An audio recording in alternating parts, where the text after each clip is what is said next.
Jeshi la Polisi mkoa wa Iringa tunaendelea na operesheni za kuzuia vitendo vya uhalifu maeneo mbalimbali, ambapo kuanzia Aprili mosi mwaka huu tumekamata jumla ya watuhumiwa 53 kwa makosa mbalimbali, ambao hatua mbalimbali pia za kisheria zimechukuliwa.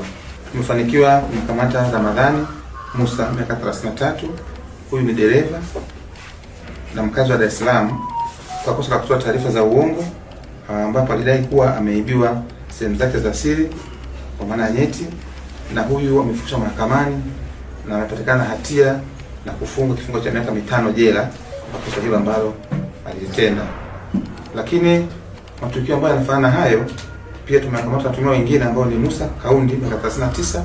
Huyu ni mfanyabiashara mkazi wa Mafinga, na wenzake wawili ambao mmoja hapo ni mkazi wa Isakalilo kwa manispaa ya Iringa na mwingine ni mkazi wa Usokami Mafinga, ambao pia wana tofauti, walitoa taarifa za uongo na kuzusha taharuki kwa wananchi katika maeneo ambao wanaishi, wakidai kuwa nao pia wameibiwa sehemu zao za siri, ambao baada ya kufanya uchunguzi wa awali pia na uchunguzi wa kitabibu ilibainika kuwa taarifa zilikuwa za uongo. Tumekamata watuhumiwa wengine ambao wamehukumiwa vifungo kutokana na makosa mbalimbali, ambao ni Ernest Semagwa, miaka 44. Huyu ni mkulima, amehukumiwa miaka 3 jela kwa kosa la kujeruhi. Lakini pia mtu mwingine Amos Chusi, miaka 25, mkulima wa Kinyanambo A, amehukumiwa kifungo cha miezi 3 kosa la wizi. Pia kuna mtu anaitwa Rahimu Kidinda, miaka 28, mkazi wa Isago, amehukumiwa kifungo cha miezi 6 jela kwa kosa la wizi. Mtu mwingine ni Baraka Sanga, miaka 40, mkazi wa Vitono, amehukumiwa kifungo cha miezi 4 jela kwa kosa la kufanya shambulio. Mtu mwingine ni Victor Chaila, miaka 45, mkulima wa Image, amehukumiwa kifungo cha miezi 3 jela kwa kosa la kutishia kuua.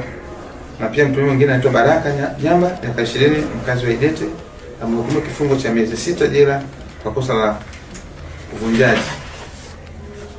Lakini pia katika operesheni hizi tumefanikiwa kupata vitu mbalimbali ambavyo ni pamoja na pikipiki 5 ambazo zina aina mbalimbali, subwoofer 7 aina mbalimbali, runinga 5 kwa maana TV aina mbalimbali, bajaji moja aina TVS, lakini pia na kompyuta moja aina ya Dell na microwave moja.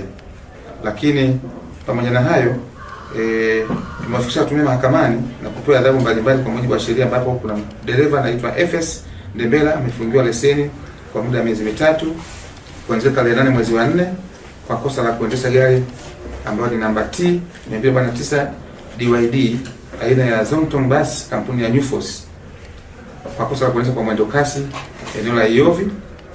Lakini dereva mwingine anaitwa Ali Mbwilo, naye pia amefungiwa leseni kwa muda wa miaka 3 kuanzia tarehe 10 mwezi wa 4 kwa kosa la kuendesha gari kwa mwendo kasi ambayo gari yake ni namba T 804 DUS aina ya Fuso kampuni ya Alimwene ambayo kutoka Iringa kuelekea barabara kuelekea Morogoro.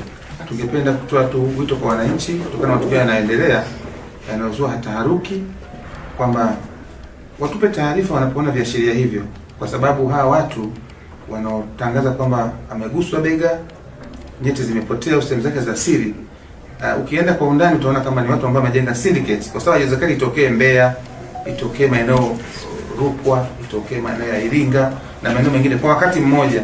Haiwezekani, hiyo miujiza haiwezi kutokea. Lakini pia tuwe shukrani na pongezi kwa wananchi ambao wameshiriki kwa njia moja au nyingine kutoa ushahidi mahakamani kwa hizi kesi ambazo zimetolewa hukumu mahakamani. Bila hivyo mafanikio yanakuwa ni haba. Kwa wananchi wasiogope, wajitokeze.